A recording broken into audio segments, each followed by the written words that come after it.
Here we go. We have another name added to the mix in Texas Southern's head coaching search, former Pittsburgh Steelers wide receiver Hines Ward. Now, this report makes it crystal clear exactly what it is TSU is looking for in their upcoming hire. Oh, yeah, it's Locked On HBCU. Play my music. You are Locked On HBCU, your daily podcast covering HBCU sports. Part of the Locked On Podcast Network, your team every day.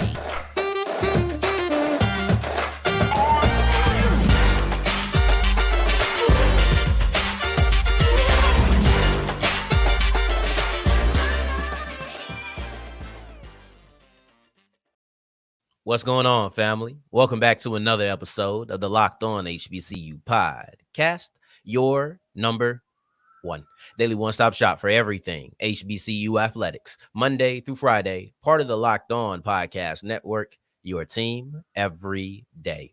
And I, of course, am Darian Gray, a.k.a. the Mouth of the South, Texas Southern alum and former TSU Herald Sports editor and current contributing writer at USA Today's Saints Wire.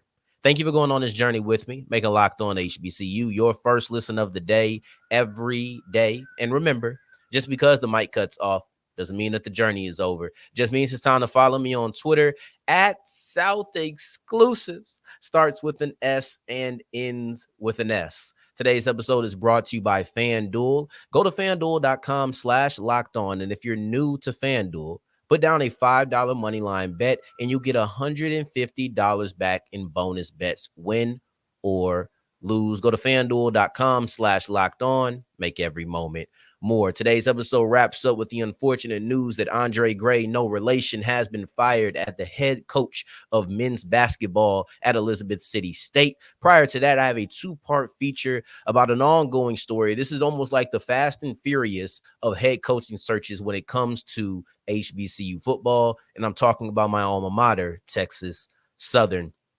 The reports came out that it's Hines Ward. This is now a crystal clear image of what the university is looking for. But oddly enough, it's a better version than what they were looking for in Andre Johnson. So let's get into that as we open up today's episode. This is what I mean when I say I know exactly what Texas Southern is looking for. And you know what? I think we all should be aware of it. And I'm not selfish. So I'm willing to share my knowledge, share my information. I think it's crystal clear that Texas Southern is now looking for the Deion Sanders effect. They're looking for the prime effect because Andre Johnson was one thing. I was already critical of that. But now you're going Hines Ward. And no, they're not the exact same. We'll get into the differences in them in segment 2. But Hines Ward now being on the list when Fred McNair was already the clear guy, to me, it tells me what those who do not want Fred McNair and probably what Texas Southern will end up doing, they'll get a professional athlete in hopes of having the prime effect. The legendary J. Cole once said on The Secret Recipe, I'm on your song, your streams going up, not quite the Drake effect. But don't complain, take what you get, and cut the label check. That is exactly the mindset that Texas Southern is operating when it comes to their head coaching search. Of course, there's no J. Cole, there's no label, there's no Drake. But these things can easily be replaced. I'm on your staff, your recruits going up, not quite the prime effect. But don't complain, take what you get, and cut the Board of Regents check. Now, I understand the premise. I get what you're trying to do. We've had this whole conversation about celebrity coach this, celebrity coach that. Frankly, my point of view on it is we haven't even seen enough for this to be a topic on the level that it is right now. It feels overblown. This just feels a little bit hasty. It feels like people were emotionally reacting to Deion Sanders and treated him like he was 5 different coaches. We've seen all of 2.5 coaches who fit this build because Ed Reed was there for a week and a half. Like this is not a prevalent thing, but with the way that Texas Southern is operating, with the way that Texas Southern is handling their head coaching search, it's clear that celebrity coaching to them is a real thing. To me, how they're doing this Fred McNair versus, and I'm going to say versus, Fred McNair versus Andre Johnson versus Hines Ward, the way that they are handling the situation, it tells me that they're prioritizing attention over coaching. It tells me that they're prioritizing name brand over impact. Now, don't get it twisted. I wouldn't sit up here and tell you that they don't want to win. I just believe that they probably think this is the way to go in order to win. If you want to win games, go get you a big name and you'll be able to get some bigger name recruits. Look, Deion Sanders is one of a kind. But like I said in here, your recruits going up, not quite the prime effect. And they're okay with that. All right, we might not be able to get the number one recruit in the nation, might not be able to get Travis Hunter, but maybe we can get a 5-star. Maybe we can get a high 4-star. I think that's where their mind is. They don't think that it's they can replicate it, but they think they can. Here we go with fragrances. You have perfume, you have colognes, right? That you can go into the store, high price, but you can also get the dupes. Smell, I would say smell the same, but I ain't getting the expensive stuff. So let's just say that they smell the same. They're supposed to be a very similar, if not the same scent. They're okay not getting that Chanel number 5. They okay getting the dupe of it. That's what they're okay doing. Now, here's my thing, though. When you look at these situations in which these quote unquote celebrity coaches stepped into geographically, it's extremely logical. You understand why they put these players, or now coaches, I guess, with these universities. Because to me, they're scrambling. There's no real relation once you get in the Hines Ward. Andre Johnson, I understood. But you look at Eddie George. He's a Tennessee Titan legend. He's at Tennessee State. You look at Ed Reed. He's a University of Miami legend, which makes him essentially a legend in the state of Florida. He's at Bethune-Cookman. You look at Deion Sanders. Deion Sanders is one of, if not the most charismatic athletes of my lifetime, and he barely played in my lifetime. Extremely marketable in a national brand. He could have literally went anywhere. So his geography doesn't really add up the same. He's Deion Sanders, right? He doesn't need geography in this situation. Hines Ward was born in South Korea. He went to school in Georgia. He played his whole career in Pittsburgh. What are we connecting him to Houston with? It's not there. It's one thing to go get the big name. He doesn't have that national brand. I don't think he has a national brand to get huge athletes. He just has to be a really good recruiter. He's not getting them off of his name brand, right? And I don't know how he would operate on a collegiate landscape doing recruiting. I don't know, man. But what I do know is it's not like Deion. It's not like Ed. It's not like Eddie. It's not like any of those things. But you're scrambling and you seem desperate. You seem like, okay, I understand that you don't want Fred McNair. This is like the few people who want Andre Johnson. Or excuse me, I understand that you want Fred McNair. These are the few people who want Andre Johnson saying this. You don't want Andre Johnson. That's cool. How about Hines Ward? But we just don't want that. We want this mold. We want a former NFL player who's going to bring name brand attention to our school. This is what I mean when I say they prioritize attention and name brand over impact and results. They, of course, want the attention and name brand to come with results. But what they are most concerned about, the most paramount priority, is how much attention can I get to the school? And hopefully that attention turns into recruiting. I think that it's a difficult thing to back.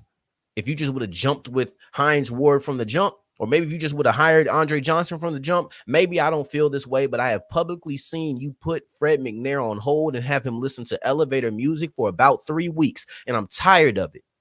I'm tired of it. It's about time to say you don't want Fred McNair.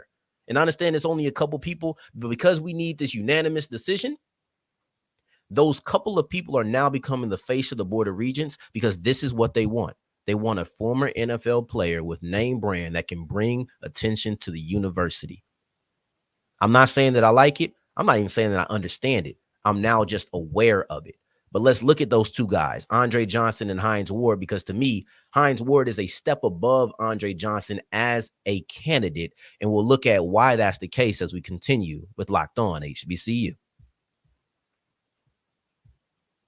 Today's episode is brought to you by Jase Medical. And I just told you I'm sick of this whole situation. I don't know if the Jase case has anything for it, but I know they have something for over 50 infections. They have 5 antibiotics, and the FDA recently came out and said, listen, these stores are running out of prescriptions. They're running out of your medicine. That's not the case when you have the Jase case, because you are now prepared for whatever, whenever. And that's what I have to appreciate about the Jase case. It's not about being reactive. It's about being proactive so that when it's time to react, you already know what you have. They have 5 antibiotics in the Jase case. And if you go to jasemedical.com, you can use the code locked on and you get $20 off your first purchase. That's jasemedical.com, JASE medical.com. Use the code locked on and you get $20 off your first purchase. Don't be reactive, be proactive.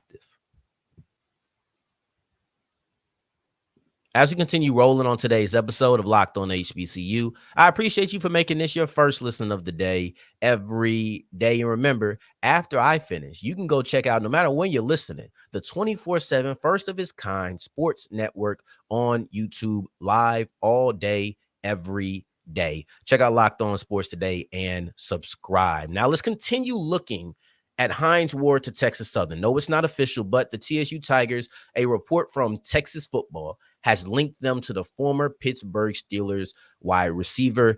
Obviously, from my comments in the first segment, I don't think that this is a coincidence. Obviously, from the first, 9 minutes of the show, it feels like, I don't think that, they also want Andre Johnson and Hines Ward, who just so both happen to be former NFL wide receivers. I don't think that it's a coincidence. The only coincidental part about that is the fact that they played the same position. I think that's the only thing that's a coincidence. But the fact that they're both former established, long-term, big name players, right? Like we see former NFL players come in and play coach all the time.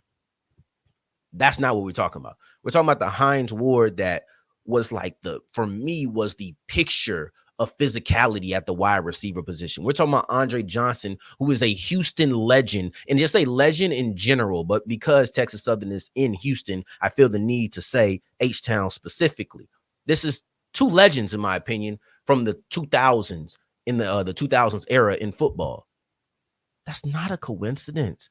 They're banking on that. They're banking on people feeling the way that I feel about Hines Ward, feeling the way that I feel about Andre Johnson, and saying, I want to come play for them. So it's not a coincidence. But despite them having that similarity, Hines Ward is a step above Andre Johnson as a candidate. Either one gets hired, I'm cool. I've said this before. If you just would have rocked with Andre Johnson, and when Andre Johnson came out and said, I wanted the job, you went ahead and hired him, you would have had some backlash, but you wouldn't have heard that much from me. All you would have heard me say is that he's not really experienced, and this is a risk. This is a gamble, right? That's all you would have heard from me. But now, because this has gone so public for so long, now I have to look at it with a little bit more scrutiny. And now I have to look at it with a little bit of a microscope. Now I have to look at it and question, all right, what are we really doing here?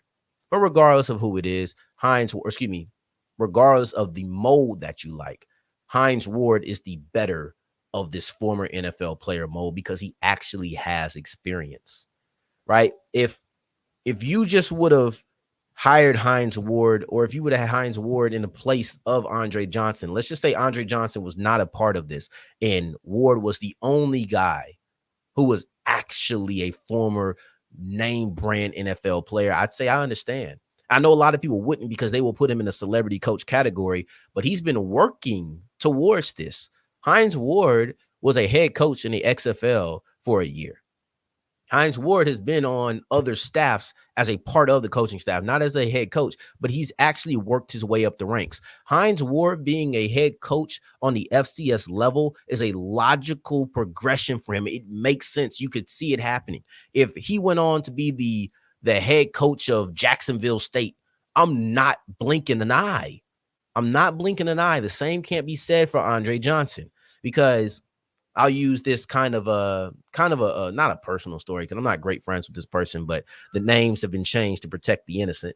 But no, for real, I had a friend in college who their goal professionally didn't line up with anything that I or another friend of mine had seen them doing. So it was a tad bit confusing when they say, hey, I want to be a mechanic. I'll just throw it out there, right? I want to be a mechanic. I ain't see you have no interest in cars. You ride a bike all day. Like I didn't know you even cared about cars. You know, that's how I feel about Andre Johnson in coaching. Yes, he's been in he's been in football because he played football, but since retiring, I haven't seen him coach anywhere. I haven't seen him showing any interest in coaching. I haven't heard him come in and be a consultant. This doesn't align with anything I've seen. So for me, I have to assume that Andre Johnson is looking at this as I've seen him do it. I've seen him do it. Yeah, that'd be fun. Let's do it. And that's not the approach you need to coaching from my point of view. That's not the approach that I want my coach to have. I understand he's a first-time head coach, and I can take that. But what are you doing to prepare? What are you doing to prepare? The difference between him and Eddie George is that Eddie George didn't want this job. Eddie George was just working with Tennessee State. That's another thing. I haven't heard about Andre Johnson working with TSU. You don't have any connection to the university. You said you want the job because you're a Houston legend. They'll probably consider you. But you say you want the job. Well, what's your qualifications? When you want the job, you need to be qualified. Eddie George, he didn't want the job, so he didn't need to be qualified. They wanted him. You know what I mean? Like they sought him out. Andre Johnson is seeking out TSU, and now there's mutual interest. But from everything that I was aware of, at least publicly, Andre Johnson is the one who started this connection to the public eye. Maybe somebody from TSU talked to him, and he came out and said it. I don't know the background workings. But regardless, they didn't pursue him the way that Tennessee State pursued Eddie George.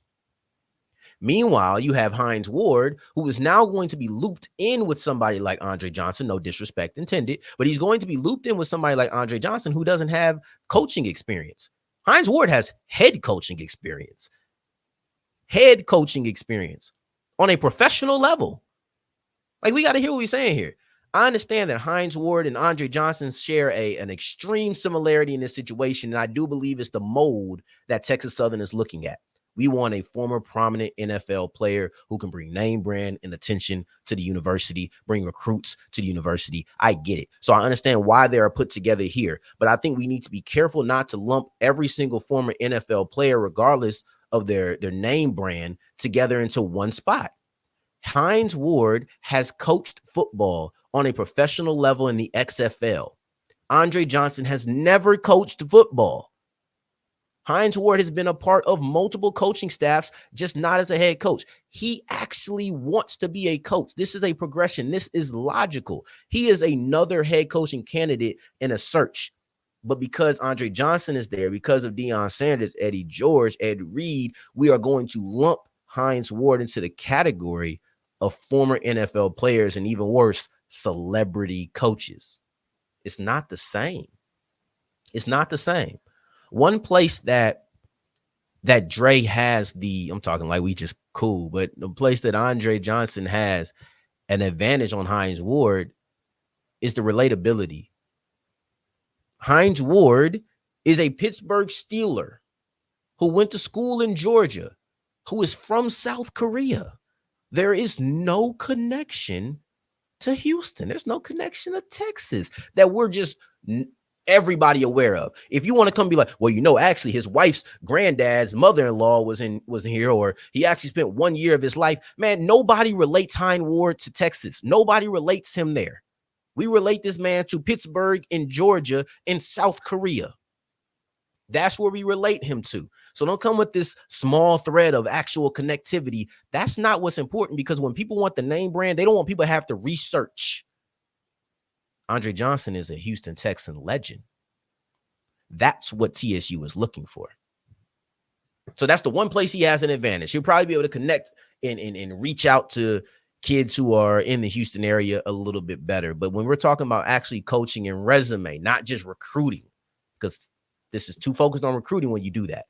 We're actually talking about resume and coaching. Hines Ward is a step above Andre Johnson. I've actually seen him coach, and that's a big difference.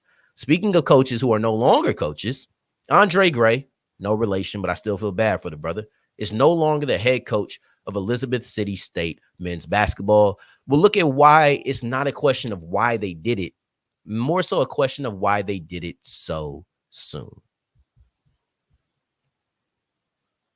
Today's episode is brought to you by FanDuel, and FanDuel is the official sports book of the Locked On Podcast Network. Now, if you're new to FanDuel, this is something that's special. If you're new to FanDuel and you put down a $5 money line bet, you get $150 back in bonus bets, win or lose, right? That's back. It used to be if you had to win.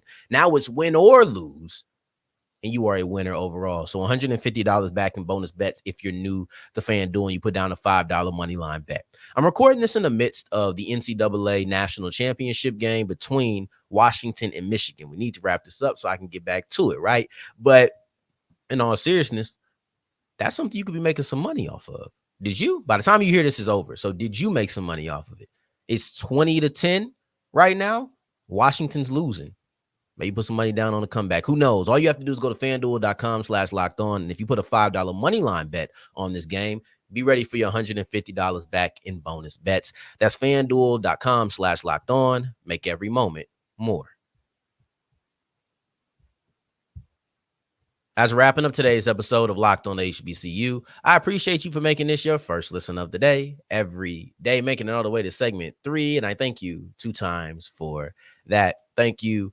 Thank you. We're done with Texas Southern. I didn't think we would be talking about Texas Southern today, but we ended up getting 2 segments out of them because they wanted to do something just kind of off the wall. So I appreciate it for it. I'm always here to talk about the next chapter and everything of that in that story. But now it's time to look at some unfortunate news, which is Andre Gray has been fired as the head men's basketball coach for Elizabeth City State. Now, I don't think there's any question of why this happened. It's a question of should they have pulled the trigger this soon? That's the only question for me, because very little is known about why now. But I don't think anybody is like, man, why did they fire that guy? I wonder where that came from. Nobody is. The dude hasn't been successful. Andre Gray has not been a successful head coach in his 1.5 seasons at Elizabeth City State. The only thing about that is I said 1.5 seasons. I'm not a fan of firing somebody that early. He was an interim head coach who was hired in the offseason. That just leaves a bad taste in my mouth, period. Because if you're putting the interim tag on me and I didn't take over for somebody mid-season, I'm going to question why. And the second thing I'm going to question is, do you really believe in me? Now, he probably took that job questioning that, but saying I'm going to make them believe in me. He didn't. But when you have the interim tag, despite being hired in the offseason, you could have just been the permanent head coach. That tells me that school, whoever it is in this situation, it was Elizabeth City State. They don't believe in that coach, and he's going to be on a shorter leash. And what happens? Less than 2 years later, you're fired. You don't even get 2 years at your job. You was hired in May of 2022. You couldn't make it to May of 2024. You couldn't even make it through 2 seasons. You barely got through conference play this year, right? So the leash was short. They weren't believers. Like, I'm trying to find a more clever way to say it, but they simple and plain were not believers. And that was a clear sign less than 2 years ago, 1.5 years ago, right? And it's been proven today. Let me read to you these records, because at the end of the day, he wasn't successful. You can debate if he should have got the full 2 years. You can debate all of these things. But one thing you can't debate is his success. It wasn't there. 13-16 in his first season, a mere 6-10 in conference play. That's not good. There was 3 teams in the conference that were 5-11. So they were the 4th worst team in conference play, and they were only 1 game away from being a part of the 3-team triumvirate that was the worst in conference play. This was not a good year for them. Then you look at the following year. You go 1-3 in conference play. You're 4-11, and now you've been fired. The record backs up the decision. I just don't know if the time frame does. I'm not going to call it premature. I think that they saw the writing on the wall, saying, this guy's not going to turn it around. Now you have a new interim coach who's probably not going to be the coach. I mean, we'll watch. I have the records here, so I know exactly when he was fired and what the records were. They were 4-11. They were 1-3 in conference play. I know what the numbers are going to say, so we'll look back at the end of the year to see after Coach Gray was fired. Does Elizabeth City State pick it up? We'll watch that. But walking out the door with less than 2 seasons, even if it is a 17-27 record, it's something that doesn't exactly sit right with me. And when you go deeper than the wins and losses, there's bright spots. There's little things to latch on to. But by far, this was not a good team in his tenure. I'm just saying there's some things to latch on to for optimism. You had the defensive player of the year in his first year. You had the most blocked shots in Division II basketball, period. You had the sixth best defensive field goal percentage in D2 basketball, period. Like, these are things that you should be able to latch on to. The problem is you have the most blocked shots. You have a low field goal percentage, but you also allow a lot of rebounds. You get a lot of rebounds, but you allow a lot, which is why you have a negative field or a rebound margin. And to me, that's the reason you should have one of the best defenses in the CIAA. You have the best field goal percentage against you, right? Defensive. You have the best defensive field goal percentage. Let me say it that way. I think that's more clear what I'm trying to say. They have the best defensive field goal percentage in the conference, the most blocked shots. Those kind of work hand in hand, and you get a lot of rebounds. But the fact that you give up a lot of rebounds is how you end up with a bottom half scoring defense. You should not lead the conference in blocks, lead the nation in blocks, and be one of the worst scoring defenses in your conference. You're allowing a lot of rebounds, whether that's off the blocks, whether that's off of shots. Like, it's there. It's clear. It's clear as day. They were top 30 in rebounds, right? I wonder where they were in rebounds allowed. It's a situation where you had some good block shots, defensive player of the year, field goal percentage. I love all of those things. I would think at least a couple, you having 3 redeeming qualities, I would say is enough to get you through your second year. I think that it was too soon. I think the firing was too soon, even if the writing was on the wall that it was going to happen at the end of the season in the spring. So that's my view on it. I'm not mad about the firing. I just wouldn't have done it when I did it. I hope that they go get somebody that they don't have to give the interim tag to, because that means you don't really believe in the guy. That's my point of view on it. That's my personal point of view on it. Okay. Now, tomorrow's episode, speaking of interim tags, we'll be looking at James Colsey and 3 other potential head coaching candidates for the Florida A&M Rattlers. Colsey is currently the interim head coach now that Simmons has departed. But how will the Rattlers replace Willie? I have a good idea, and I'll share this idea with you on tomorrow's episode. But in the meantime, in between time, until the next time that we hear each other, family, you can find me on Twitter at South Exclusives. Take care. Stay blessed. Peace.